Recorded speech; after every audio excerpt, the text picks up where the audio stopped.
y recuerdo un día pasarme 7 horas limpiando cangrejo. Ir a comer y volver 7 horas. Era el becario, estaba allí y todos se fueron a sus partidas y yo me quedé limpiando el cangrejo. Sí, porque tenía que estar, claro. Ya está. Sin rechistar, ¿eh? O sea, Sí, perfecto, claro. encantado. Estás escuchando Radio Primavera Sound. Proudly presented by Cupra. Esto es Brasas, un podcast de entrevistas con chefs, una de las profesiones más sacrificadas y esenciales de nuestra sociedad y de las pocas que no será sustituida por la IA de momento. Hoy nuestro invitado es el joven chef barcelonés Alex Bai, que después de años especializándose en cocina japonesa, trabajando para gente como el grupo Koishunka, varios locales de Koishunka de hecho, y de haber estado al frente de la cocina de El Japonés Escondido, del grupo Tragaluz, inauguró el año pasado su propio local, Umo, escrito UMO. Una barra para 14 comensales en las que sirve un menú degustación que ofrece productos de mercado mediterráneo cocinados con técnicas reminiscentes de tabernas japonesas, conocidas como izakayas. Hablamos de asar con robata, esa parrilla de distintas alturas típica de gastronomía japonesa. Hablamos de cortes de sashimi y de todo lo que uno espera de una barra de izakaya.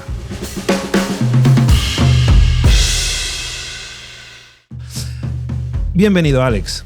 Muchas gracias por invitarme a tu casa y por recibirme hoy aquí. Gracias, Johan. Tú y yo Un placer. no hemos cocinado juntos per se, pero sí que... Hombre, yo recuerdo un día en el que te metiste en la brasa del Japonés Escondido y te pusiste a hacer unas brochetas mientras pinchabas un vinilo.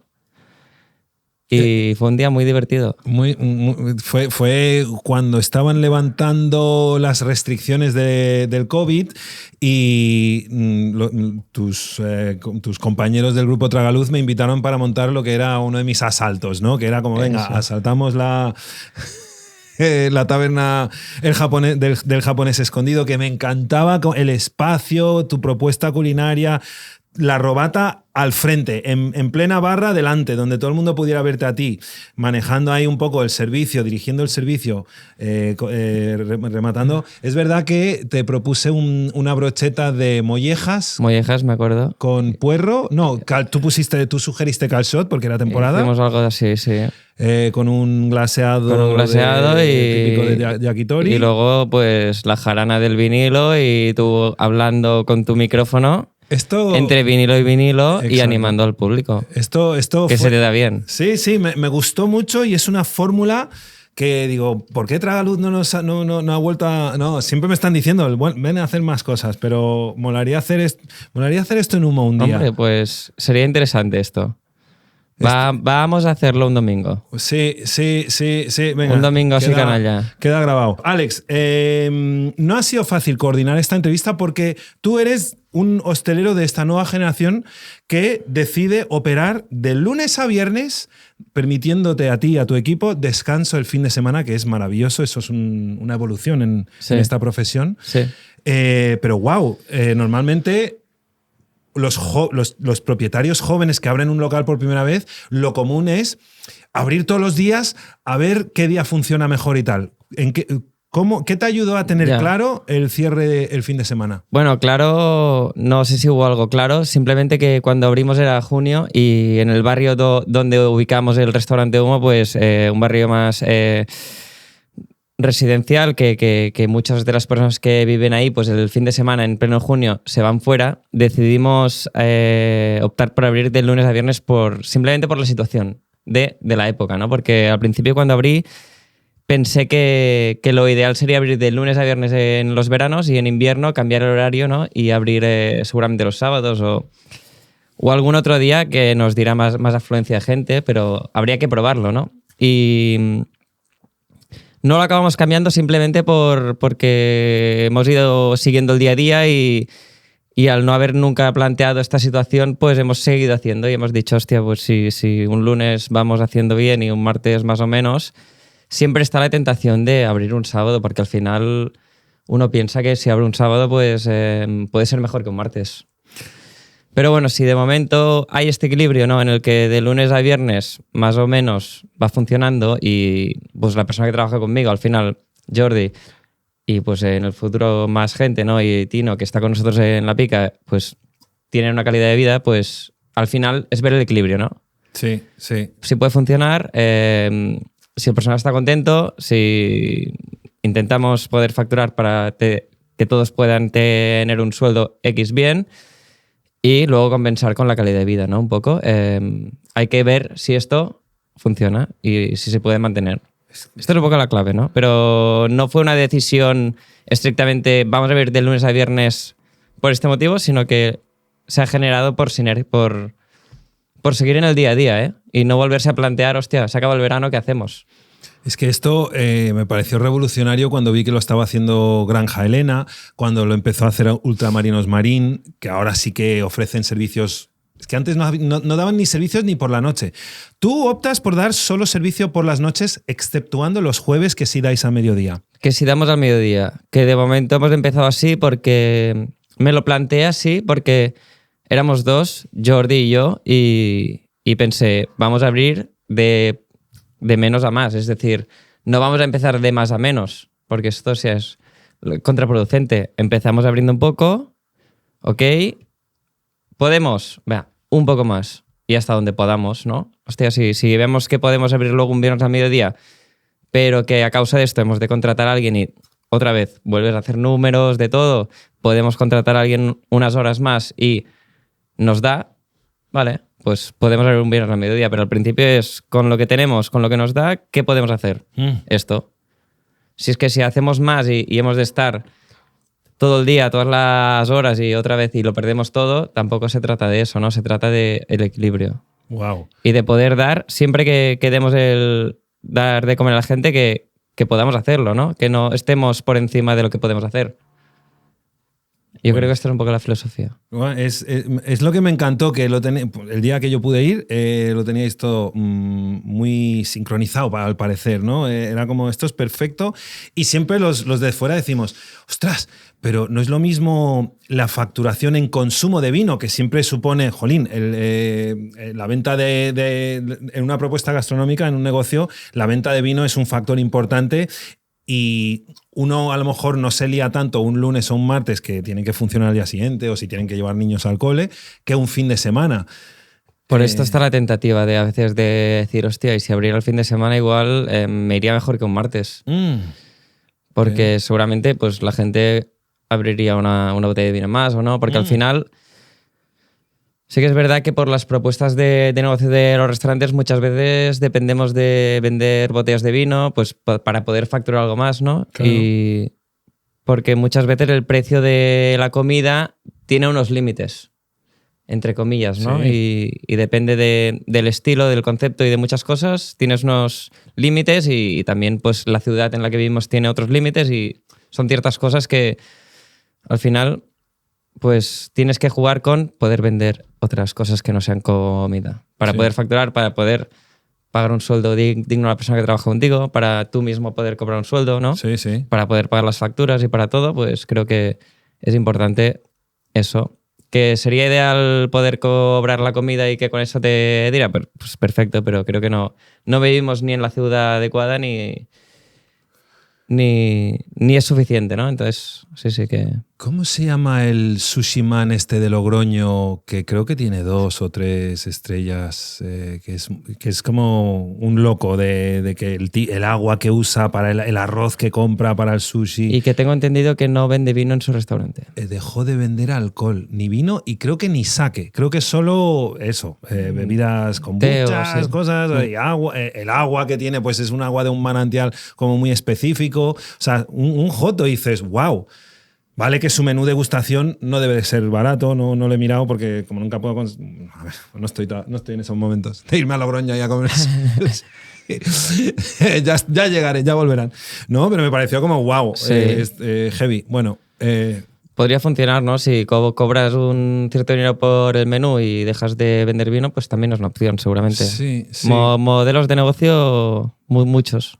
Sí, pero Cada uno encuentra la manera de hacerlo. Pero al final tiene que funcionar, ¿eh? O sea, al final abrir un negocio tiene que funcionar. No, si no funciona, no funciona. Hay que ganar, si no se gana, mal. Claro, sí, Hay que cerrar. Esa espada de Damocles que cuelga ahí a los hosteleros independientes, ¿no? de local pequeño, pues está ahí constante recordando, ¿no? De repente hay un marrón, se rompe una tubería o algo, mira, 4.000 euros de cambiar un algo, ya. Hablemos de tu trayectoria. ¿Dónde empiezas? ¿Cómo empieza tu amor por la cocina? Mi amor por la cocina, bueno, supongo que de estar en casa y no saber qué hacer, pues en mi época de estudiar poco y esas cosas, encontraba ese lugar en la cocina en el que el tiempo se difuminaba y me ponía a cocinar para pasar el rato y donde sentía que el tiempo pasaba sin molestar, ¿no? Y hostia, era como, estoy haciendo algo que me deja fluir, ¿no? Y ahí pues dije, bueno, pues igual me pongo a estudiar y ahí empezó todo, aquí al lado, ¿no? Estamos en Rambla Prim, pues por aquí empecé a estudiar, ¿no? Cerca de la playa. O sea que hoy ha sido un día de estos que te traen recuerdos de hace 14 años cuando venía aquí a estudiar. Y bueno, poco a poco así empezó. Y cuando acabé de estudiar, había probado de ser camarero, hice prácticas de botones por si acaso, o sea, lo probé un poco todo, ¿no? Y me gustaba ser camarero. Así que toqué un poco todos los palos y en ese primer trabajo así que tuve de camarero, recuerdo que fue en un restaurante que se llama Fullia, en Sant Joan d'Espí. Ahí conocí a Jo Baixas, que creo que conectamos, y una gran persona. Y después de eso ya encontré mi segundo trabajo así importante, que fue de temporada en Andorra, ¿no? Que me llamó el Nando y dijo, oye, que abren un restaurante japonés de aquí y necesitan un ayudante. El Yubañ. Sí. Y porque lancé algún currículum por ahí, no sé, sonó la flauta y me llamaron, ¿no? Hostia, me compré un polo del 96, trinchado de segunda mano, y dije, me voy para Andorra. Y allí empecé a ayudar de ayudante de cocina cuando no sabía ni cortar, o sea, no sabía nada, en un restaurante japonés. Que abrieron el primer Koi Hermitage. No era la apertura del Koi Hermitage. Ahí empecé con Julito, que era el segundo de cocina, Makoto, Mutsuo y Machi. Eran los tres japoneses que subieron a Andorra a abrir con el local, ¿no? Y yo ahí no sabía que la gastronomía japonesa fuera a quedarse conmigo tanto tiempo. O sea, realmente fue como, bueno, era mi época de yo salía de fiesta, el trabajo era meramente pues para poder continuar el día a día y cuando acabó la temporada le dije a Hideki, oye, quiero volver a Barcelona, que sé que abres el Cascoy y quiero trabajar contigo. Y me dijo, mira, yo te recomiendo que vas a trabajar con Nandu, que es cocina catalana, que aprenderás un huevo y que ahí. Y bueno, volví a picarle la puerta un par de veces, le dije, no, que quiero venir aquí. Y sí, al final me contrató para empezar en el Cascoy, que ahí me quedé pues esos 7 años. Y... ¿7 años, Cascoy? Sí, sí. ¿Tanto estuvo? Bueno, estuve 6 y me fui a Bélgica mi último año y medio a trabajar con Robert. Sí. Pero sí. ¿Qué Robert? Bueno, el que ahora es jefe de cocina del COI, pero que estaba en Bélgica, que era un proyecto de Hideki con los socios. Pero sí, estuve 6 añitos en el Cascoy seguro. Vale, echo de menos, era muy bonito el Cascoy también, era el espíritu de un izakaya, ¿no? Menos, era de un nivel tampoco menor que Koishunka. Lo que pasa es que Koishunka tiene el prestigio de la puesta en escena y hacen unas cosas un poco más de fusión así muy elevadas, pero Cascoy, pues robata... Era top. Ahí es, ¿no? Sí, ahí es donde te enamoraste de la robata. Ahí me enamoré de la robata y de la cocina japonesa. Porque yo empecé en el Cascoy que aún no... Y poco a poco fui entendiendo, ¿no? Todo lo que había alrededor y de trabajar horas y horas allí y de quedarme en las noches afilando el cuchillo y de ver, hostia, esto tiene mucha profundidad, ¿no? Incluso pasé alguna etapa, ¿no? Por allí que cuando llevaba unos años dije, bueno, igual cambio de restaurante y aprendo otras cosas. Y dije, hostia, no, igual si sigo aquí y sigo trabajando aquí, desarrollo mejor esto que he aprendido, porque ¿para qué tirar estos 3 años a la borda? Voy a profundizar más en esto que es un mundo y me focalizo, ya está, aquí me quedo. Y ahí me quedé muchos años trabajando. En las mañanas íbamos a la boquería, abríamos la persiana local. Es que igual empezaba a las 9 de la mañana y me iba a las 3. ¿Comprabais en la boquería algo de vuestro género? Algo, sí, vamos allí a... ¿De Sí, pescado sí. y carnes o también? Pescado, cosas, sí. Al final, creo que la ubicación de los restaurantes del Xunca tiene mucho que ver por el mercado, que Sí. está al lado. Sí, sí. Entonces era una manera de... donde aprendimos mucho, porque íbamos muchas veces con Hideki a comprar y entender el producto. Este porque sí, este porque no. Y de repetirlo y hacerlo cada día es cuando uno aprende, ¿no? Es repetición. Y cuando pasan los años, tú no te das cuenta y dices, hostias, sin darte cuenta ves una cosa y dices, esto está bien. Pero si lo piensas atrás, dices, claro, que ahora ya lo sé. Claro, llevo repitiéndolo mucho tiempo. En la repetición, que es muy japonés esto. Cuando ves estos documentales de los shokunin, los itamaes, tal, siempre hablan repetición, repetición. Bueno, te la haré más adelante. No, te la hago ahora. ¿Tú has estado en Japón? ¿Fuiste a hacerte Sí. un stage ahí? Sí. De 7 meses. Fui 7 meses, sí. Es decir, cuando acabó mi etapa en el Japón escondido o cuando ya yo tenía ahí un... Bueno, a mitad de mi etapa en el Japón escondido encontré como unos formularios del gobierno de Japón y parecía que era como un curso online Bueno, me apunté, rellené los formularios, me apunté y al parecer era una beca para ir a vivir a Japón. Y sí, me llamó Hideki, oye, que me han llamado del gobierno de Japón, que te has apuntado para una beca de vivir a Japón. Y hostia, no puedo, tengo un trabajo, tal. Vale mucho la pena, o sea, plantéatelo. Y ahí dije, bueno, pues es mi oportunidad de cerrar esta etapa y abrir una nueva y experimentar. Y me salió una beca para ir a vivir a Japón y estuve trabajando en Tokio en un restaurante que se llama Kikunoi 7 meses. ¿Cómo se llama? Kikunoi. Y era... Es cocina kaiseki, tradicional. Explica para mis oyentes qué es la cocina kaiseki. Bueno, la cocina kaiseki es la cocina tradicional más refinada de Japón, que al final viene un poco de lo que sería la ceremonia del té antiguamente, ¿no? Que se acompañaban ciertos platos, ¿no? Y sobre todo es una cocina muy de temporada y muy refinada, ¿no? Entonces, muy tradicional. Y creo que tiene mucho que ver con la historia de Japón y muchos platos no solo reflejan el sabor de la temporada, sino situaciones, ¿no? Y conceptos. Que esto es lo más importante cuando comes, entender que estás comiendo muchas veces, ¿no? Sí. Que tiene un sentido más allá del el sabor. O el placer, ¿no? Esa cosa decadente de voy a ponerme hasta las trancas, ¿no? Que tiene un sentido. Es profundo. ¿Y este restaurante, recuerdas más o menos lo que cobraban por un menú o lo que sea? ¿Era de los ultra mega caros de estos de locura, tipo Ginza, solo para... Habían 3 menús. Tendría que volver a mirar el precio para decirte algo exacto ahora, porque no me lo estoy antes de venir, pero era caro, sí. Vale. Entonces, tú, ahí en Japón, trabajando con una plantilla de cocineros japoneses... Sí, éramos 50. ¿50? Sí, entre personal total, 40, sí, por ahí. Vale. Yo me estaba imaginando, porque en muchos sitios de kaiseki a veces son 3 o 4, ¿no? No, en nuestro marido, caso, mujer sí. o bueno... ¿no? Concepto de restaurante más grande. Vale. Yoshihiro Murata al final tiene un músculo, tiene muchos restaurantes y dábamos de comer a mucha gente. Vale. 60 comensales por servicio igual. ¡Ostras! O sea, era una batalla. Claro, yo tengo... Muy zen, ¿eh? El servicio, pero todo muy organizado. Sí, pero entraba producto por la puerta a saco. ¿Y cómo te comunicabas con los otros compañeros y tal? Muy pocos hablaban inglés, por no decir 2, Sí. y bastante chapurreado, sí. Y bueno, con ellos un poco. Por suerte, uno de estos que habla inglés compartía el piso conmigo. O sea, me tocó en su piso, en su casa. Habían Sí. como 3 o 4 casas, ¿no?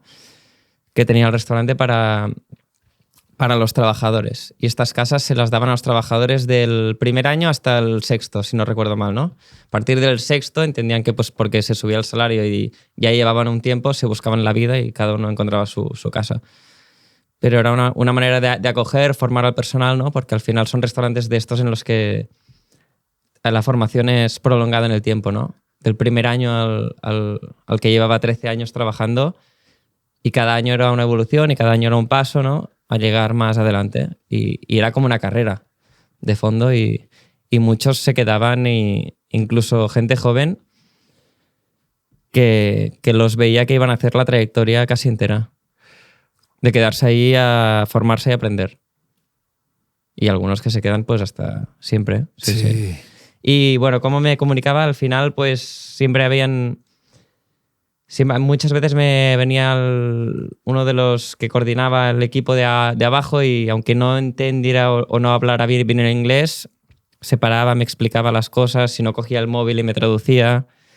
Pero sí que querían que entendiera lo que estaba haciendo. O sea, eras bienvenido, no había esta cosa de el becario este de España que hay que, porque tenemos un convenio, venga, y te dejan ahí doblando toallas todo el día, ¿no? No, era bienvenido, sí, y me enseñaban, pero yo también, pues cuando había que currar ahí, curraba. O sea, yo... Sí.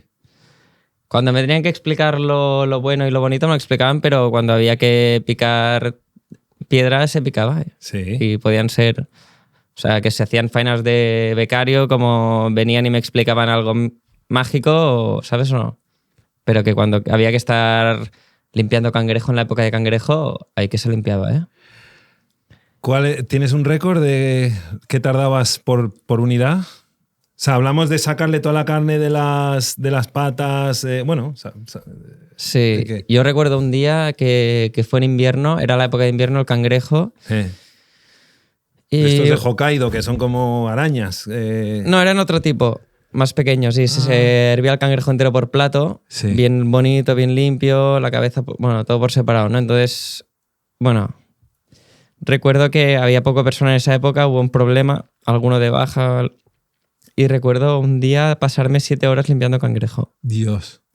Sí. Repetición. Seguidas, bueno. Ir a comer y volver 7 horas. Claro, al final era el becario, estaba allí y todos se fueron a sus partidas y yo me quedé limpiando el cangrejo. Sí, porque tenía que estar, claro. Ya está. Sí. Sin rechistar, O sea, sí, perfecto, claro. Encantado. ¿Tenías tiempo libre? Tiempo libre, descansábamos el domingo y mediodía del lunes, creo. ¿Y qué? Y luego nos daban un día cada 2 semanas, pues por ahí suelto. ¿Y cómo empleabas tiempo libre? Si te quedaban fuerzas, ¿intentabas ir a la lonja o no sé? Algún día me llevaron a la lonja, pero sí que es verdad que era un restaurante que no era de esos que iban cada día a Tsukiji, ¿no? Al mercado de Toyosu, perdón. Pero sí que alguna vez hablé con los jefes, que eran varios, al final, y fuimos al mercado, me llevaron. Después de ir al mercado fuimos al onsen, luego a desayunar y luego al restaurante, o sea... Fantasía. Sí. Todo el día. Sí. Sí. Y lo bonito de trabajar debe de ser en un kaiseki es, siempre me impresiona que a los cocineros, aparte de enseñarte a manipular comida y a cocinar, ¿no? El estilo de cocina que se hace ahí, te enseñan otras cosas que son esenciales para la experiencia kaiseki, como es la flower arrangement, ¿cómo se llama? Arreglo de flores, cómo cuidar la puesta en escena de lo que va a estar delante del comensal. ¿Tuviste tiempo de aprender estas cosas, de cómo doblar telas y todas estas cosas? Sí, algo iba aprendiendo y cómo se coloca, si a la derecha o a la izquierda.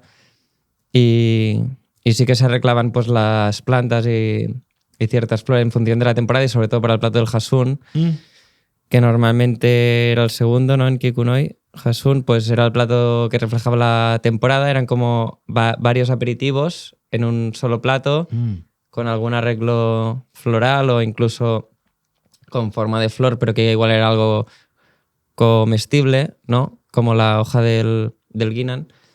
Y bueno, pues todo esto con sentido bien arreglado siempre. Y también he oído una cosa que distingue a cocineros japoneses del resto del mundo, es que no existe, bueno, a lo mejor aquí con tanta gente sí, pero que generalmente no existe la figura del pika, que cada cocinero se limpia sus cacharros y sus trastos que ha usado para elaborar lo que le toque elaborar, y es como muy rígido, como que el cocinero es súper autosuficiente y y todo el rato tiene que ocuparse de su pulcritud y de no generar... Eso, que no hay alguien ahí pringando, limpiando. ¿Eso es así? Sí que es verdad que en Kikunoi no había la figura del pika como tal, ¿eh? Los que empezaban el primer año limpiaban más y pasaban a esa zona y funcionaba un poco así, como que formaba parte del aprendizaje, ¿no? Y sí, se limpiaba todo en el restaurante, no había esa figura. Eso En el nuestro, no puedo saber si en general es así, pero donde yo trabajé, sí. Era así, sí. Y Sí. que aparte... Que si luego entraba una persona a limpiar puntualmente un par de horas, pero sí que los chicos limpiaban. Sí, me Sí, encanta. los del primer año. Sí. Sí. Es que era una cosa, cuando yo hacía prácticas en restaurantes, ¿no? Estos de Michelin, pues siempre habría un pica y los chavales que son recién salidos de la escuela, ¡hala, venga, pa! Tirando las gastronoms ahí como... Es como, tío, primero el ruido, ¿sabes? La cacharrería. Y se lo tiras ahí a esta pobre persona que se le van acumulando las montañas en horas de tipo 12 del mediodía, ¿no? Antes de parar para comer. Y no sé, era como, tío... Vale, que todos tenemos prisa y tal, pero hay formas. Y cuando me hablaban colegas que sí que han trabajado en Japón, dices, en Japón eso no pasa. En Japón cada uno se limpia, tal. El silencio se valora mucho, incluso en horas de producción y tal. No sé, cosas siempre hay que aprender de los japoneses. Muchas cosas. Sí, sí. No, a mí me gustaba bastante me gustaba bastante ir a una barra capo, ¿no? Estilo una barra donde comes pues menú de temporada o platillos, ¿no? Lo que te saquen. Y cómo están hechas, ¿no? Al final, cómo tiene esa persona la barra, la pica al lado, lo tiene todo tan a mano que cocinar, limpiar, es simplemente pivotar, ¿no? Sí. Esto es lo que me faltaba a mí en el restaurante, que al final, al tener un par de pisos, tengo la pica abajo y esto... Claro, pero encontrar un local aquí en Barcelona era algo muy, muy complicado, pero la clave del éxito es la pica, la zona de trabajo y que todo esté tan unificado que puedas casi hacértelo solo. Es como esas barras japonesas que es un local de 1 metro cuadrado y caben 4 comensales ahí y el chef tiene todo ahí, ¿no? Es que si lo tienes todo así, sí. como un barco, sí. solo pivotas y ya está. Sí, sí, todo a mano. Horas, reduces tiempo, sí. Te lo haces todo. Y si encima vives encima del local, ya vamos, heavy. Hostias, heavy. Sí, ese es el escenario perfecto, yo creo. Sí. Como Daniel... O te pones el futón abajo y fuera tú. No, tampoco tanto, pero no, tener una vida aparte, pero siempre lo digo, el tiempo que perdíamos de si haces turno partido, como es la mayoría de los casos de cocineros y camareros, es, vale, a las 4:30, venga, volver a las 7:30. Es que no, el transcurso de ir a casa. Ir a casa, si vuelves en bus y por la noche, que muchas veces ya no hay bus, te tienes que gastar 20 euros en taxi. Dices, tío, que un cocinero no tiene un sueldo de ministro, tío, que si vives cerca de la operación, pues mucho mejor. Si no, es muy complicado. Si no, no vuelves a casa entonces. No vuelves a casa. No, porque 25 minutos de ir y 25 de volver y tienes 1 hora y media de descanso. Ya. O 2. Y pues eso, reduce. Bueno, siesta de 10 y vuelves. O te echas la siesta en un parque al lado del restaurante en verano, como hacía yo en Calima. Yo me iba a la playa debajo de un cocotero y me echaba ahí la siesta. ¿Hiciste cocina de personal ahí en Japón? Sí. ¿Qué les hacías? ¿Fliparon con alguna... Tu paella, tío? Alex se encargaba de la comida del motel del backstage de los artistas en Primavera Sound hace 2 años. Hizo una paella con chuleta, me acuerdo, que ponían trozos de chuleta encima. Bueno, en ese caso fue mi amigo Josep, de la artesana de Tarrasa, que tiene pues tiene un restaurante y una tienda de comida para llevar, que es el que se ha estado encargando estos 2 últimos años de la cocina del backstage de Primavera. Y hace un par de años me dijo, Alex, échame un cable que esto va fuerte. y nos lo pasamos súper bien. Sí que hacíamos arroces, pero bueno, es mágico. Y entonces, cuando estabas en Japón, les hice un buen arroz. Y hoy sí. Tal. Les hice un buen arroz, sí.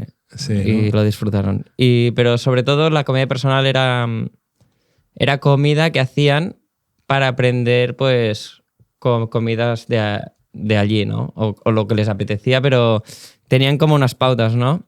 Y se miraban una web los chavales y al final la comida personal la hacían los que llevaban el segundo año, creo que era, el segundo o tercer año. Y miraban recetas y las hacían, pues era una forma de aprender. Era como en la formación, la comida personal para, claro, 40 personas, era una forma de aprender a cocinar en volumen Sí, y en sabroso. sí. Y era como la escuela, ¿no? Por donde pasaban los chicos para evolucionar y aprender a hacer recetas y era una manera, sí, sí. Es que está guay, se aprende mucho. Sobre todo eso, la cocina de volumen, ¿no? Sí. Oye, hay que dar de comer a un colegio o algo así, que es cuando tienes mucha utilidad, ¿no? También Sí. de poder sacar en 2 horas una comida para 80 personas, jolín, eres una especie de superhéroe, ¿no? Sí. Espera, me perdió. Esto me estaba llevando a... Bueno, que al final cocinar para tanta gente, pues es donde aprendes a darles sabor a las cosas, ¿no? Exacto, y recursos, ¿no? También. Recursos. De venga, claro, cómo. No, y a mí una cosa que me quebraba la cabeza era cuando, oye, es que hay 2 de la plantilla que son veganos, uno tiene intolerancia a y a veces era como, me cachen la mano.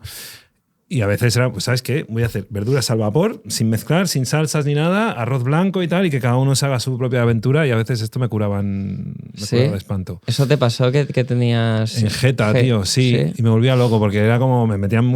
El chef era colega y me metía a cañar. Como, Johan, venga, comida de personal. Pero no puedes dedicar toda la mañana a cocina de personal. Tienes que hacer más cosas, yo... Y yo como, no, pero es que no he terminado la mise en place, me cago, y esta es vegana, y este el otro que no sé qué, y a la mierda, arroz blanco. Y Ostras, para todos. sí. Cuando haces la comida personal lo que tienes que decir es, aquí se come lo que hay. No, es como cuando vas a casa de tu abuela. Sí. Aquí se come lo que hay, chicos. Ya, pero, jolín, pero a los camareros y tal no les podía tener infelices, sobre todo porque luego te están trayendo tu cafecito y oye, ha sobrado medio culín de este vino natural que 100 euros la botella, toma, venga, después del servicio. ¿No? Entonces, yo siempre pienso, hay que cuidar a los camareros, a los cambrés, ¿sabes? Y venga, vale, tienes una dieta especial, venga, te hago una cosa aparte, no te pasa nada. Pero bueno. ¿La misma silla, el mismo perfume, la misma pulsera? Me pregunto si entiendo lo que dice. Me pregunto si se lo pregunta. Yo no soy Fred McMurray, soy Elodie Mellado. Y yo, desgraciadamente, no soy Bárbara Stanwyck, soy Álvaro Augusto. Y juntos hacemos Mi Perdición. Un podcast sobre cine, incluso sobre el que no existe. Una colaboración entre Radio Primavera Sound y Filmin. Disponible una vez al mes en todas tus plataformas de podcast. Nos vemos pronto. ¿Me río ya o espero hasta el chiste? No, es en serio, he estado hablando con Norton. Volvamos atrás. Antes de ir a Japón, ¿cómo llegan a ti Grupo Tragaluz para ofrecerte el japonés escondido? Yo volvía de Bélgica ahí, que en plena pandemia decidimos volver de Bélgica con todo. Yo me había ido a vivir a Bélgica, mi casa, ya lo teníamos todo, ¿eh? Proyecto ahí, me llevé a mi mujer, me llevé a Sara, que vino conmigo, lo teníamos todo, la casa, todo, y en la pandemia, hostia, no hubo otra que decir, volvemos a casa. Cogimos una furgo, lo cargamos todo, nosotros mismos. De hecho, me ayudó uno de mis mejores amigos. Nos cruzamos toda Europa con la furgo, sin coches. Wow. Todo vacío porque todo el mundo estaba encerrado en casa. Walking Dead. Y Walking Dead. Bueno, volvimos con todo y allí, pues, ya cuando se empezaron a haber restricciones y, no me acuerdo bien, el 2021, 2022, ¿no? Principios. Sí. Me contacta mi amigo Alex Sarda del Tragaluz, oye, que queremos abrir un proyecto. Ya me había llamado alguna vez, pero esta vez ya otra vez en serio. Venga, va. Y ahí me apunté. Y decidimos, pues montar el lío ese. Fue maravilloso. Y teníais a Juan en sala, que ahora está en Nardi. Lo he visto en el Nardi, el bar Nardi que es bar de marisco, que voy a ir este viernes a pegarle una visita. Maravilloso, Juan. O sea, si hubiese 10 más como él, esta ciudad sería otra cosa en hostelería, en servicio, ¿no? ¿Qué espíritu tenía ese chico? Un auténtico anfitrión, hombre, tal, no sé. Bueno, en fin, un jefe. Pero espera, la pandemia, sí, nos jodió todo esto. Qué pena que me contaron, bueno, pasé, el Japonés Escondido ahora lo reconvirtieron en un bar de tapas de mediterráneas, Sí. que es una pena porque el espacio era precioso, tenía Tragaluz hace muy bien eso, ambienta muy bien sus locales y habían eso, con la robata ahí en medio y tal. Bueno, ¿pero te gustó la experiencia de ser, fue tu primer cargo de chef, de responsable, de jefe de cocina? Sí, fue mi primer. Y estuvo bien, fue una experiencia. Sí. Una experiencia más donde se aprendieron cosas, se vivieron cosas y una etapa más de la vida. ¿Detectaste cuáles eran tus puntos flojos sobre los que querías trabajar como cap de cuina? Hombre, sí, tengo unos cuantos y detecté que lo que yo quería era trabajar por mi cuenta y ser libre. Esto es lo que detecté rápido. Claro, porque trabajar para un grupo que lo hacen muy bien, pero no deja de ser...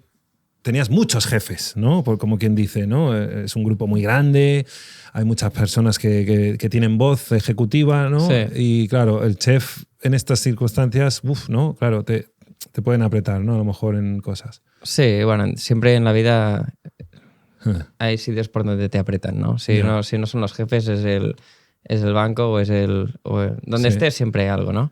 Pero sí, muchas voces. Ujú. Todo el mundo opina, tal. Mucho lío. Sí, bueno, la restauración es lo que Sí. es, ¿no? Es tal. Y, No era mi estilo. Ajá. No, ya está. Y entonces Sí. eso te motivó a ser independiente y Sí. montar tu propio local. Sí. Y entonces... Yo soy más de vivir solo y tranquilo, ¿no? Sí, sí. Sí. ¿Y qué cosas se alinearon para que pudieras abrir Humo? Es decir, has mencionado encontrar local. Además, ese local que es precioso, que era un antiguo Frankfurt, creo. Ese local lo tenía visto yo. De hecho, cuando yo estaba en el Tragaluz, en el Japonés Escondido, Sí. yo vivo por ahí cerca, ¿no? Sí. Y yo había pasado por ese Frankfurt. Cuando estaba en el Japonés Escondido, me senté un día ahí.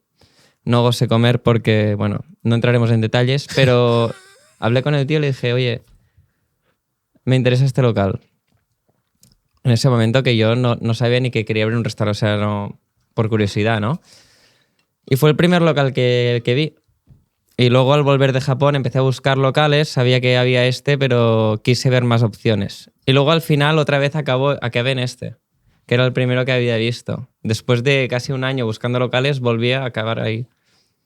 Fíjate cómo es todo, que después de buscar tanto acabara en el primero que había visto cuando aún no buscaba un local realmente para montar algo, sino que simplemente pasaba por ahí y le dije, oye, ¿tú vendes esto?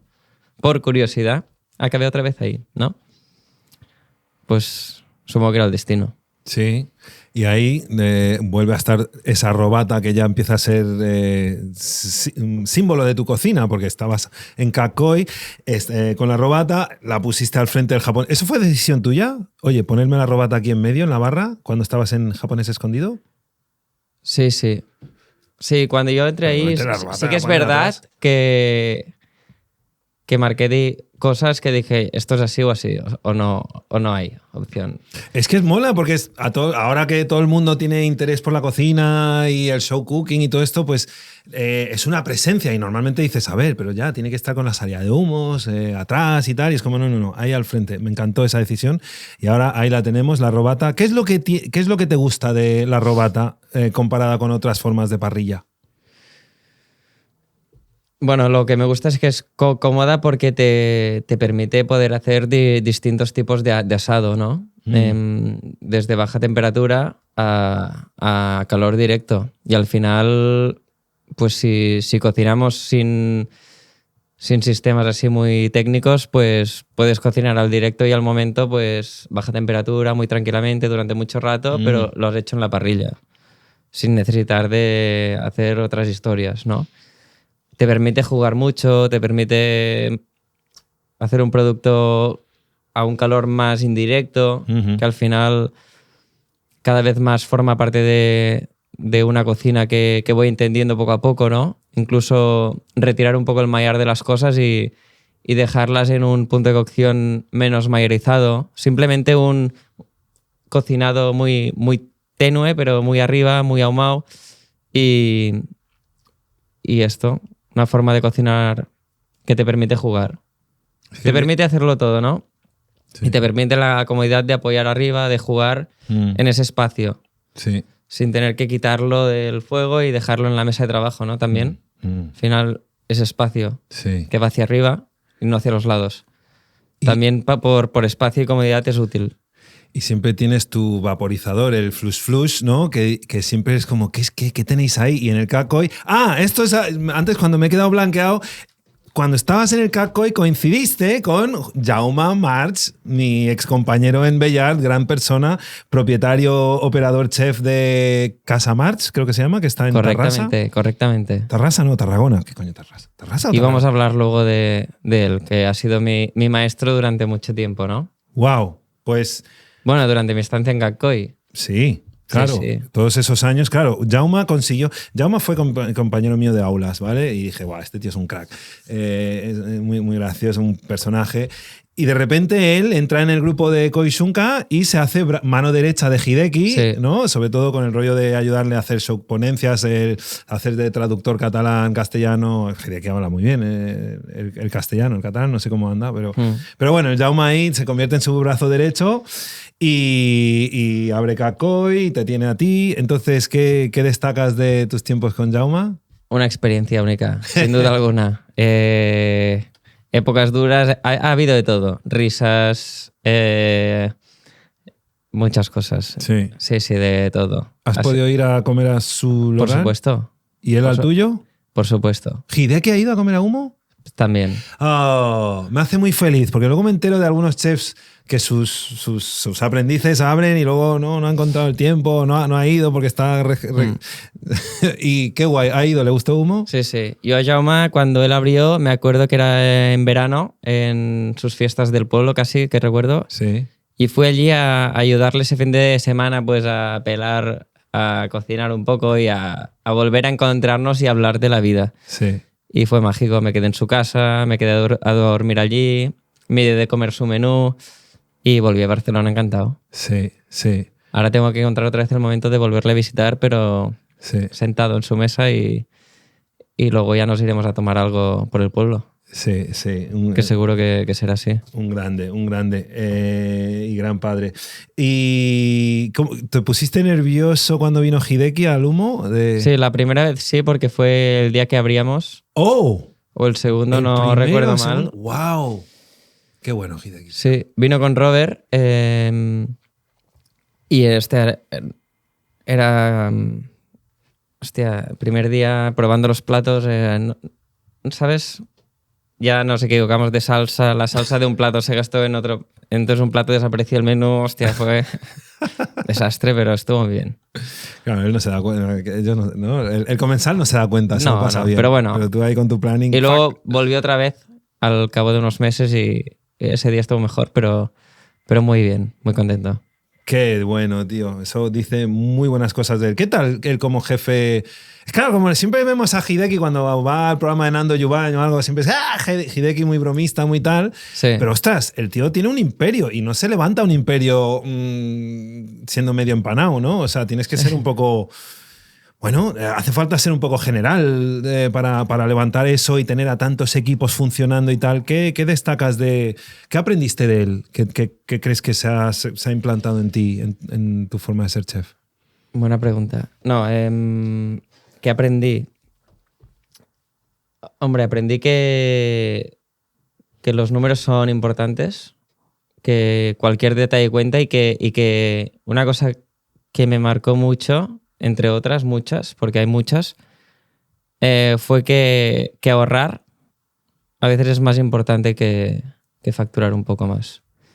Que ahorrar en, yo qué sé, apaga la luz si no la vas a usar, ¿no? O sea, son tonterías, pero al final del año gasta menos papel, porque al final del año todo ese papel que has ido acumulando de más que no necesitabas gastar es un dinero. Y ese dinero es que al final, pues para generar un euro limpio, igual has de facturar 6 o 7, no lo sé, más o menos. Hostia, si te ahorras un euro, ¿qué? Pero esto en el cómputo global del año es mucho dinero, ¿no? Y esto fue unas cosas de las que me marcaron, ¿eh?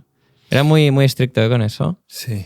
Hostia, si nos dejábamos la luz del baño abierta, ojo, no... Había un toque de atención. Claro.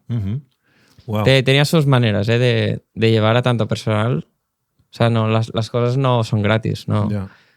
Porque al final, si no, se convierte todo en jauja, ¿no? Es como... El toque de atención no vale si no tiene una connotación... O sea, el toque de atención tiene que tener una repercusión. Sí. Si no, pues hoy perdón, mañana también y mañana también. Y con 30 tíos no puedes ir pidiendo perdón porque si no, es que cada día es ahí, lo siento, hoy otra vez lo he hecho mal. ¿Y mañana también? No. Toque de atención tiene que ser algo. Tiene que pasar algo. Esto es básico. Si no, se te va de madre todo, ¿eh? Y hablando de esto de cuidar los costes y tal, una cosa que me encantó que hace Senumo y que hacen la mayoría de las barras japonesas es un control de merma espectacular. Tú sabes perfectamente la cantidad de comensales, son 14, no es, es que a lo mejor vienen 80, esto cuando son superficies muy grandes, yo no sé cómo hacen y tienen mucha merma. Tú sabes exactamente la cantidad de comensales a los que tienes que dar de comer y encima tus emplatados tienen una intención, no es, venga, pon patatas ahí, no, todo tiene una belleza y un sentido, ¿no? En el plato. ¿Tienes muy controlado tus costes? ¿Es algo... ¿Decidiste abrir este tipo de negocio también porque es un modelo de negocio más fácil de controlar por la merma? Sí, pues, o sea, merma realmente no tiramos nada. Durante la semana tú ves la cámara, ¿no? Abres la puerta el martes, está full de cosas y dices, hostias, qué drama. Tal, ¿no? Se va ordenando, pero hay mucha comida. Llega el viernes, no queda nada. Lo hemos ido... O sea, hemos pedido bien, tal, se ha puesto en los platos, lo que no, pues se usa para otras cosas, pero al final todo se gasta, o sea, no se tira nada. Y esto me he dado cuenta de que, hostia, es cojonudo. Sí. No tirar nada es cojonudo. Sí. O hay cosas que se come el personal, pero que al final todo tiene un círculo y no hay merma. Intentamos no cocinar platos que tengan que ser cocinados para solo usar una parte y que tenga mucha... O sea, ¿no? Al final intentamos ser muy, muy sencillos, ¿no? La cocina que hacemos creo que es muy sencilla. Y dentro de eso, pues por eso la control de la merma, ¿no? Sí. Que esto, pues al final, pues ofrecemos un menú a un precio que el food cost seguramente no sería el idílico para un pionero en los números, ¿no? Te diría, hostia, este food cost igual. Pero al final creo que la balanza entre lo que ofrecemos y lo que el cliente percibe, pues está ahí, ¿no? O sea, que, por ejemplo, hoy, el día que estamos grabando esto es un lunes y hoy das servicio. Abrís a las 7 de la tarde. 8:30. Sí. 8:30. Todo el mundo a la vez. Todo el mundo a la vez. Muy bien. Y, por ejemplo, cuando el pescado, que es un elemento muy importante de tus menús, ¿eres de ir a una lonja concreta? ¿Tienes tus proveedores? O tengo algún proveedor que pescan en lonja. O siempre intento que sea pescado de lonja, de aquí, y que sepa la procedencia, sí. O sea, sí. No queremos pescados que vengan de mares que no sabemos de dónde vienen, no, eso seguro. Y luego tengo pues algún amigo pescador que hacen su pesca y pues ahora es época de erizos y trae erizos, siempre con certificado de que puede pescar y todo, y a veces pesca otros pescados que es súper chulo poder tener ese producto, ¿no? Sí. Y me encantó porque el día que fui yo tenías, creo que era mero salvaje. Entonces había un corte que lo ponías encima de la robata dejándose asar lentamente. Hicimos la cabeza ese día, puede ser, sí. ¿Era ese? La cabeza del mero. La cabeza del mero. Que luego hemos desmigado y acabamos siempre con pescado, sí. Sí. Y me encantó porque, claro, todo el servicio está la cabeza ahí lentamente asándose en la parte más alta de la robata, ¿no? Y aprovechaste todo claramente y luego me imagino que harías caldo con... ¿O nos serviste un caldo? ¿Nos serviste caldo hecho con...? Hicimos caldo de pollo, ¿no? Con las alitas de pollo. ¿Puede ser que era el caldo de pollo? Eso. O sea, como muy... Esa palabra japonesa, ¿cómo es? Mottainai, Mottainai. ¿no? Mottainai. Nada se tira, ¿no? Y esto me lo hizo Sato de Sensato también. Ajá. Era como que... de una misma pieza nos sirvió varias cosas, como diciendo, es que yo no tiro nada. O sea, entonces con las espinas y todo, bueno, en fin, una maravilla. Muy ejemplar y muy Sí, se trata de eso. muy disfrutable. Creo que se trata de eso y va de eso la comida, ¿no? Si para hacer un plato hemos de tirar muchas cosas, mejor no hagamos ese plato. Claro, No tiene sentido. sí, ¿No? sí. Y ya está. Pero luego hay otra cosa, otra decisión que yo no sé si tiene que ver con que es vuestro primer año de apertura. El día que fui, que fue el jueves a mediodía, había vino y había un agua que poníais de cortesía Sí. en unas cosas de cerámica. Muy kaiseki, ¿no? Muy bonito, ¿no? El tacto de la cerámica con la boca, tal. O sea, vi una puesta en escena en la barra como muy cuidada, ¿no? Muy, con una sensibilidad muy a flor de piel. Pero no teníais agua con gas, que me pareció wow, como... No tenía ese día, no. Porque, bueno, soy como soy y a veces, pues, si no he pedido o ya pediré. Ah, vale, fue un despiste. Ahora vuelvo a tener agua con gas y No era una decisión de no, solo hay agua y vino. la semana... Bueno, pero ya me gusta, ¿eh? No, pero la semana pasada no había cerveza hasta que me llegó el viernes y pues la gente se quedaba para... ¿No tienes cerveza? Y yo, no. Agua, vino y saque. ¿Qué quieres? ¿Para qué me complico más? Me parece estupendo porque te iba a preguntar, es que es normal que haya un responsable de beverage, de bebidas, o no tiene por qué ser un sommelier, pero es que es un currazo comprar, seleccionar vinos, ir a catar, sobre todo con una propuesta gastronómica como la tuya, que es elevada. ¿Todas las compras las haces tú de vino también? Sí. ¿Quién te enseñó? Y la selección. ¿O cómo aprendiste a comprar vino y a seleccionar y todo eso? Sí, pues era un mundo que no tenía muy por la mano.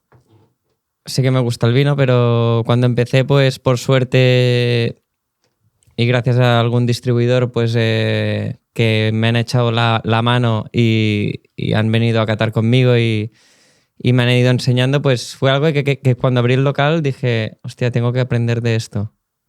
Y fue un mundo que fue entrar y te cautiva, te gusta y es adictivo casi, ¿no? Y bueno, cada día vas aprendiendo un poco más y sabes un poco más y compras una cosa más y bueno, vas haciendo. Creo que es una evolución, ¿no? Si miro la carta que tenía el primer día de vino y la que tengo ahora, pues ha evolucionado. Supongo que la de mañana pues habrá evolucionado también. Sí. Y forma parte de... Al final solo compro el vino que me gusta. Lo pruebo, me gusta, pues... Y lo ponemos en la carta. Pero no te vuelves loco con, bueno, vais a notas de cata y tal, mejor esto que tiene... No. Es más No. organoléptico. Esto no no, hace no. falta, ¿no? ¿A qué no? Bueno, yo no... Como no soy entendido, no... A mí me gusta, lo entiendo un poco. Me tiene que gustar la bodega, ¿no? Y si tiene una historia, perfecto, mejor. Sí. Y ya está. O sea, obviamente mejor cuando hay... Si puede haber alguien que te aconseje y tal, y respecta a todos los sommeliers que se lo ocurran. Pero a veces es como... no sé quién lo decía, tío. ¿No? Con un buen cava... Pero ¿sabes que va con todo? Sí.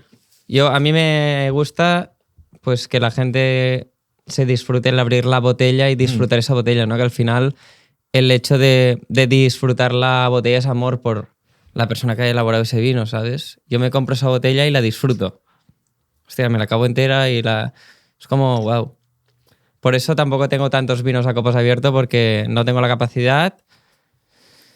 Luego solo tengo a 12 comensales, es decir, si abro muchas cosas, Ya. mañana no me lo consumen, pasado tampoco, Ya. y empiezo a tener un poco de lío. Sí. Y el otro, y se me quedan cosas abiertas, o tengo flujo de gente, o tener cosas abiertas se me complica, ¿no? Porque luego a final de semana hay que tirarlo, o me vuelvo alcohólico y me lo bebo.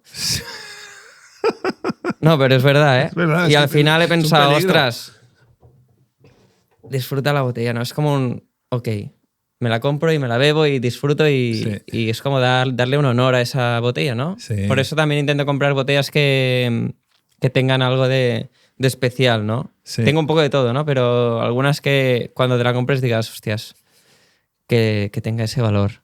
De disfrutarla mientras como aquí Ujú. y mientras estoy aquí, guau, que todo tenga un sentido. Ujú. Y ese amor y respeto por irte sirviendo y disfrutándola, ¿no? Igual que el sake, pues cómprate la botella si quieres y disfrútala.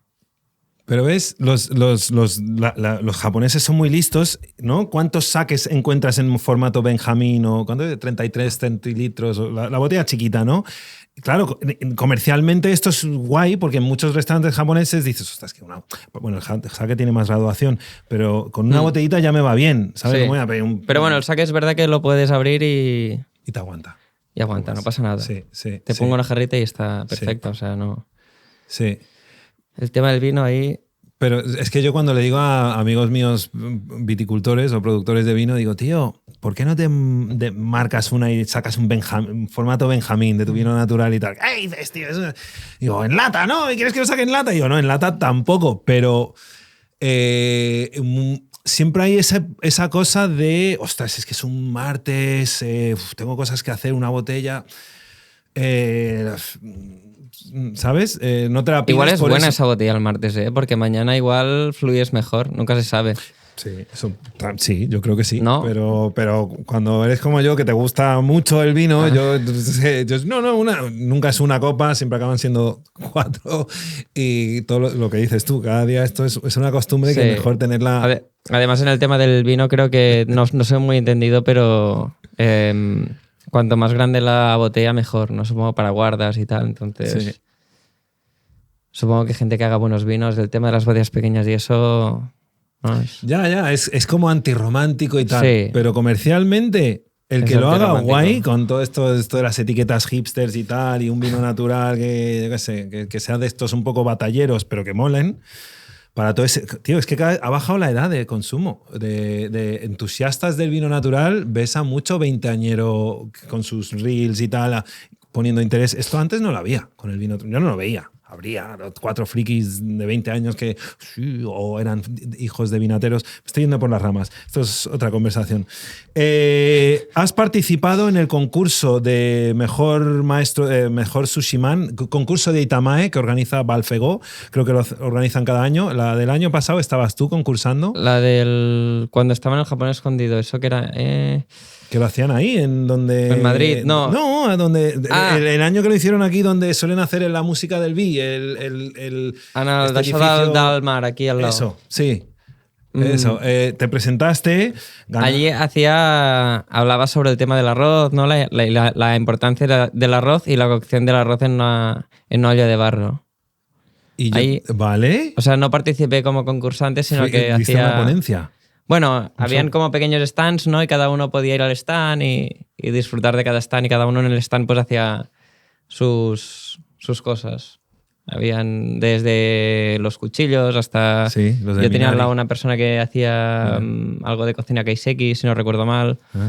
Y yo hacía pues el arroz, el gohan, hablaba sobre el arroz y hacía un temaki. Y la gente se sentaba ahí, conversábamos, era como si vinieran a la barra de casa. Pues un poco eso.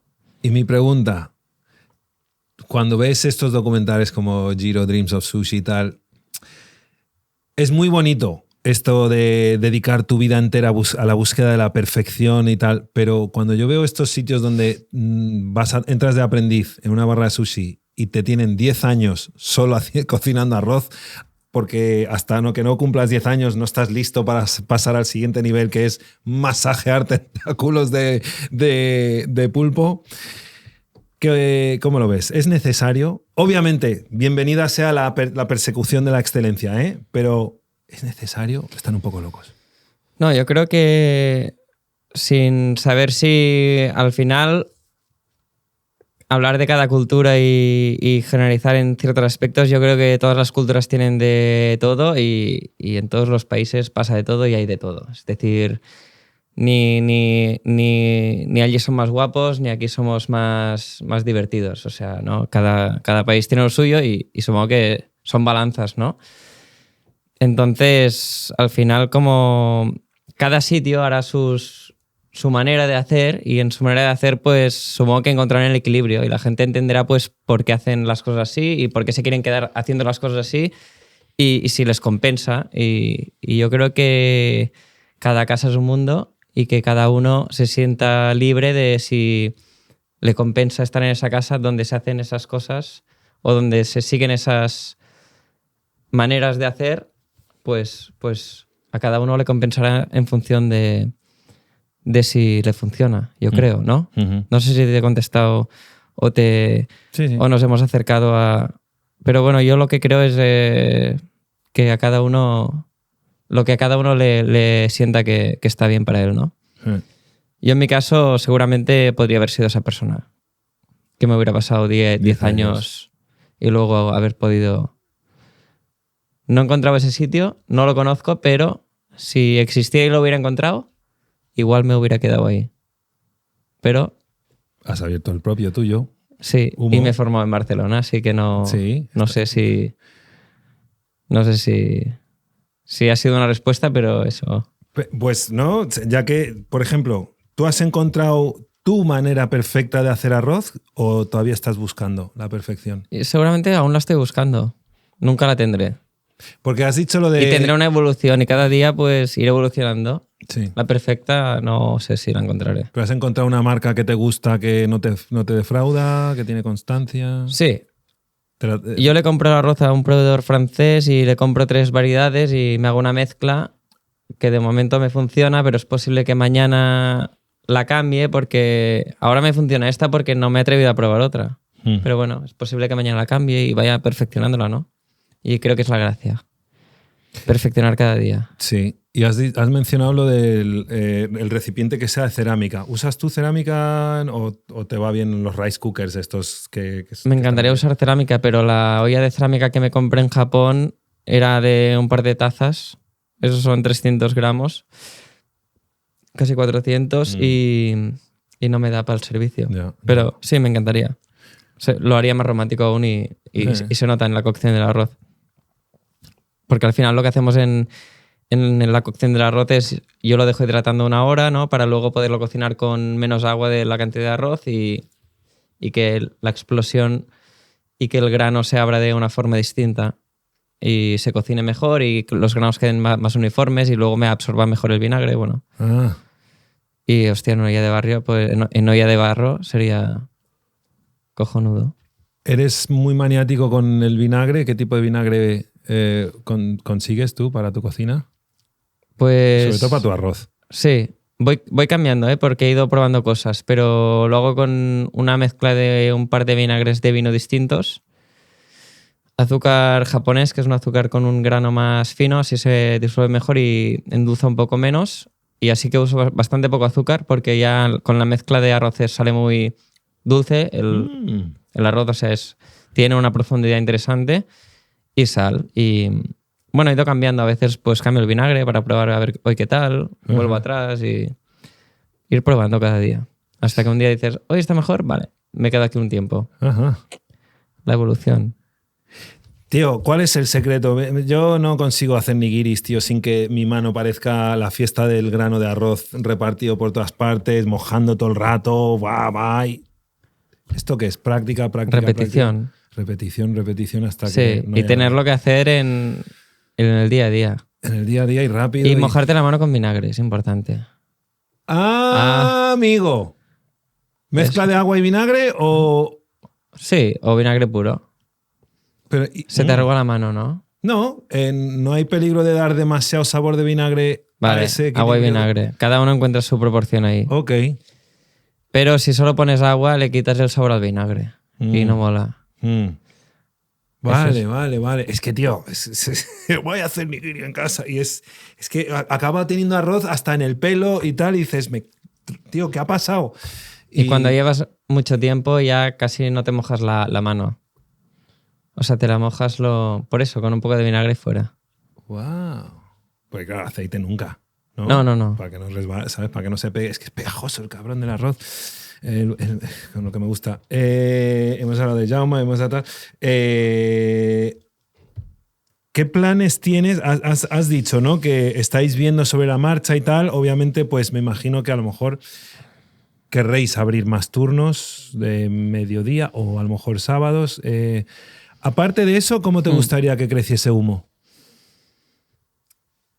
Yo creo que Humo es un lugar donde pueden pasar muchas cosas y donde es una evolución y no hay nada prescrito para el futuro. Es decir, puede evolucionar, ¿no? Es como todo. Y yo creo que ahora el próximo paso igual sería abrir un mediodía más para poder ofrecer un poco más de espacio y que pues se puede venir tanto al mediodía como a la noche, ¿no? Y que el cliente también pues, pueda tener más opción, Sí. que ahora hay poca. Sí. Eso igual me implicaría de tener esa persona más, igual un ayudante a media jornada, una cosa así, y ver que todo esto cuadre, y entonces sería el siguiente paso, sería ese. Más a largo plazo, pues no lo sé. Es posible que estemos unos años haciendo esto y que yo qué sé, que en unos años más decida convertirlo en una taberna súper divertida. Que ya Pues- lo es. pues- Bueno, pero más dinámico, no sí. lo sé, no, nunca se sabe. Porque tenéis un... Porque al tenéis- final no hay una pauta escrita. pero en el sótano tenéis una especie de salita de... si se alarga la cosa, que la gente pueda Sí. bajarse ahí a tomarse un saque. Sí, O dos. no demasiado que se largue porque yo me voy a dormir, pero... Pero sí, de momento la usamos para eso, para alguna colaboración, pues para hacer algún evento que tenga relación y que tenga una consonancia con lo que hacemos, que tenga un sentido, ¿no? Sí. O para descansar de momento. ¿Qué parte de tu trabajo como chef es la que más pereza te da? De esto hay que hacerlo, pero ojalá pudiera delegar, ¿sabes? A mí en general me gusta hacerlo todo, pero hombre, y las cosas que ya me suponen eso que dices, ya las delego un poco. Entonces, hay partes que ya delego un poco, ¿no? Uh-huh. Y yo hago lo que tengo que hacer, lo que aporte valor que yo esté haciendo, eso es a lo que me dedico. Pero siempre estoy en todo, o sea, todo. Ahora creo que es el momento de hacerlo todo. Pero claro, abriendo los días laborales, ¿cuándo puedes hacer eso de ir a visitar un tío que está cosechando nabos ahí en el Maresma o tal? Eso es lo que he hecho un poco en falta, ¿no? De sacar ese tiempo, porque al final estoy tan volcado en el día a día Sí. que tener eso es lo que me gustaría poder hacer un poco más. Poder ir allí, hablar más con la persona, ver más el directo, para poder inspirarme más y para poder hacer más cosas, ¿no? Que eso también es abertura. El hecho de estar volcado el día a día allí es no salir del... Sí, Hay que salir. sí. Eso es el siguiente paso. Salir. ¿Y volver a Japón te interesaría Sí. algo concreto que digas, mira, me queda alguna región o qué te queda? Bueno, regiones seguro que me quedan muchas, pero sobre todo volver a comer, a visitar a la gente que he conocido allí, a comprar utensilios y a volver con la maleta llena para poder traer cosas al restaurante seguro, cada año, sí. Es que, joder, tener tu propia casa para llenarlo de esas micro cosillas, pinza para tal, la parrillita para... Todo eso. En la calle está, ¿cómo se llama? Kapabashi, esa calle de todo tiendas para hostelería. Exacto. Ojo, ¿no? en Tokio, tomad mi dinero, tomad la maleta ahí petada. Cuando estás aquí en tu tiempo libre, en los fines de semana que tienes, ¿dónde te gusta ir a comer? A todo esto, ¿tienes ganas de comer japonés cuando cierras? No O- suelo, no, ¿no? pero es que a veces voy a comer a muchos sitios. Voy a comer y me gusta, soy de los que me gusta ir siempre al sitio del barrio, cosas fáciles, ¿eh? De la No capipota, me complico mucho. O sea, de- voy allí, ya me conocen y soy mucho de esto, pero a veces, como en la vorágine de, hostia, un fin de hago un plan, el otro fin de otro plan, o este fin de hacemos esto, a veces queda poco de tiempo en la ciudad para volver al sitio o ir a probar sitios nuevos. Y siento que últimamente he ido poco a comer a sitios.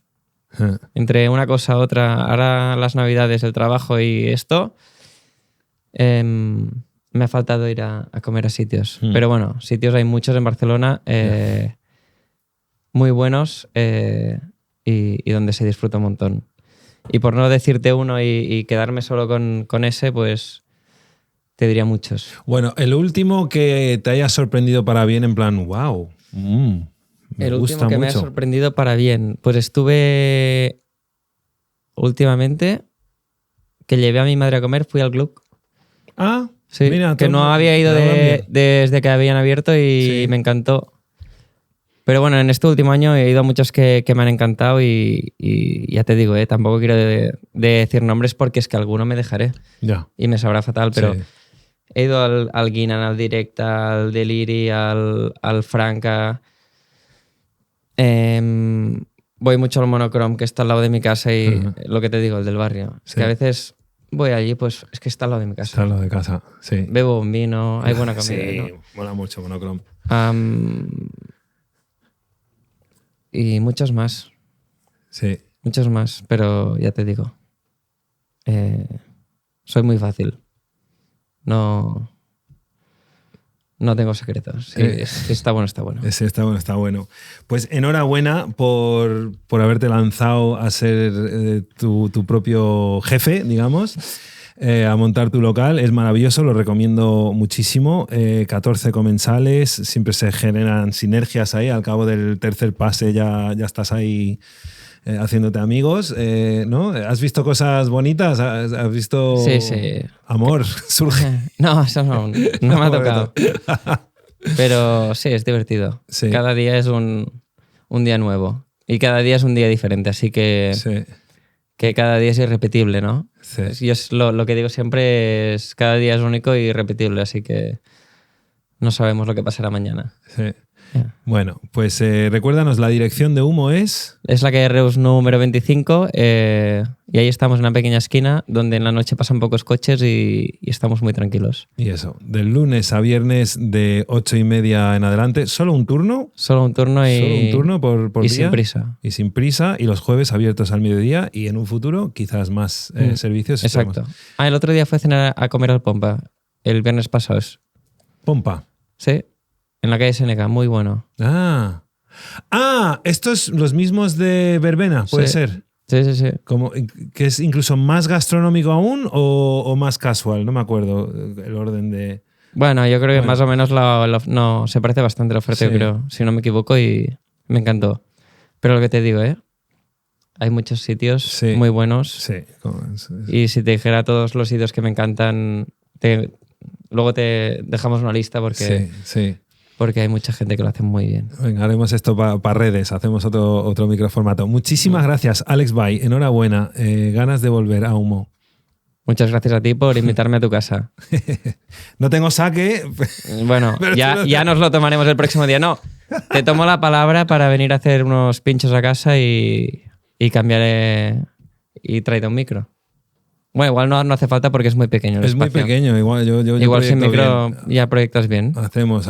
Es que lo tienes tan bien montado, tan milimetrado. ¿Quién te diseñó lo diseñaste tú, toda la barra? ¿Dónde colocas Emilio Lecuna.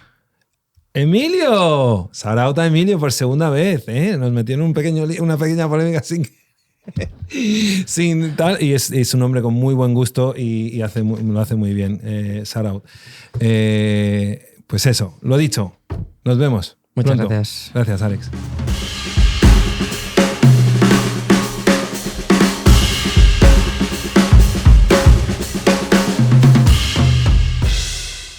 Estás escuchando Radio Primavera Sound, proudly presented by Cupra.